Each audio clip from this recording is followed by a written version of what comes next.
Thank you so much for taking the time to talk to me about this wonderful achievement that I think we could be talking about it for the next 20 years. But I mean, all right, Phillipa, let me ask you this. I love Helpless and I love Burn, but for some reason the lyric that really gets me, it's related to the story, but it's like forgiveness. Can you imagine? That always kills me when I listen to it.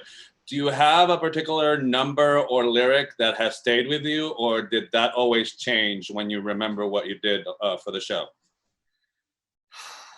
Well, certainly that line does stick with me a lot. And I think that moment, um, because I was not singing in that moment, I was just kind of there and taking it all in. It would always be very present in my memory.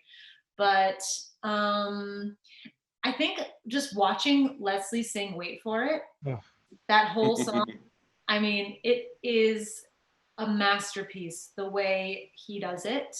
And it was like the one moment in the show where we all sort of paused together and were watching him doing this as we were surrounding him in the background. And it felt so like our energy was just going like towards him. And I think like that was like the one moment in the show where I felt just so incredibly locked in with everybody that was on stage because we were all pulling our focus towards Leslie. Okay, thank you so much for that, Oak. Let me ask you this: you guys have been working doing these shows 8 times a week and for more than over a year. But I wonder if when you found out that you were sort of immortalizing that in the film that we're going to see now on Disney Plus, was it just another show for you guys, or did you sort of feel the pressure that that performance was the one that was going to be? Because in the theater you get to do it every night, but this is the one that we're going to see, and it's the one that is going to be kept on the book. So I wonder if you could talk to me about when you guys were shooting it. I don't think it was another show for anyone. I think everyone knew was palpable that this was something different, you know. And for me, I that was exciting. It was exciting to have this piece of theater cemented in time. That doesn't happen for us. You know, we do it, it goes, and maybe someone saw it, and you catch a playbill, and you see your little picture, and you're like, yeah, look, I did it. But it's rare that you can actually share what you did outside of someone's memory. So I think that just allowed me to just really just give over to what I've been doing. You know, not try to do anything extra, not try to do anything special, but truly try to bring the truest, most grounded version of the show. And I can because I've done it so many times that all I can do is just really sit in the joy of it. You know, I don't have to worry about lines or where I have to go. It's all second nature. So I can really just perform. Okay. So Pippa, given that you left the show, you'd gotten to do other creative endeavors, and the time has passed. Has your perspective, because Lin describes it, you guys were strapped to a rocket of the ride of being part of Hamilton, but now that time has gone by, do you have a different perspective on what we're going to see on Disney Plus at that moment in time? Do you see it differently, or do you feel differently about it? Yeah, I mean, yes, there was this feeling of being on a rocket and being like launched into the world.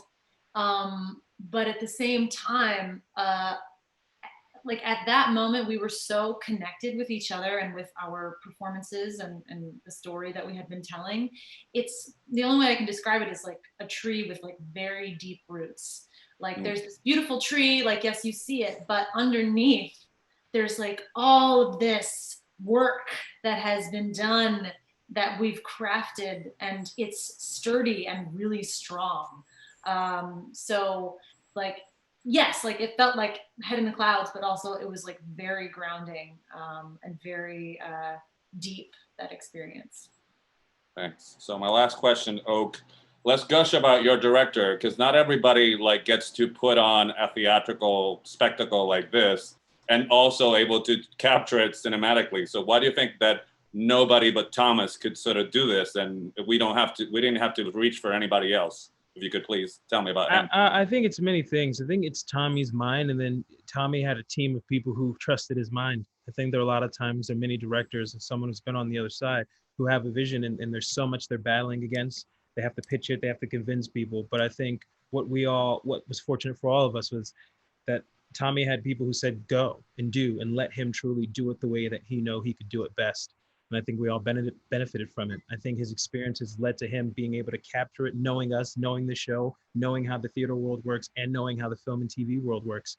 It almost seems like he had the perfectly tailored skill set to keep it theatrical, even when it's on your phone, laptop, 75-inch TV screen, and or movie theater. I think he was best equipped to do it, and people just let him, which was vital. They just let him go. All right, so my time's up. Thank you so much for talking to me, and stay safe. Thank you. Thank you.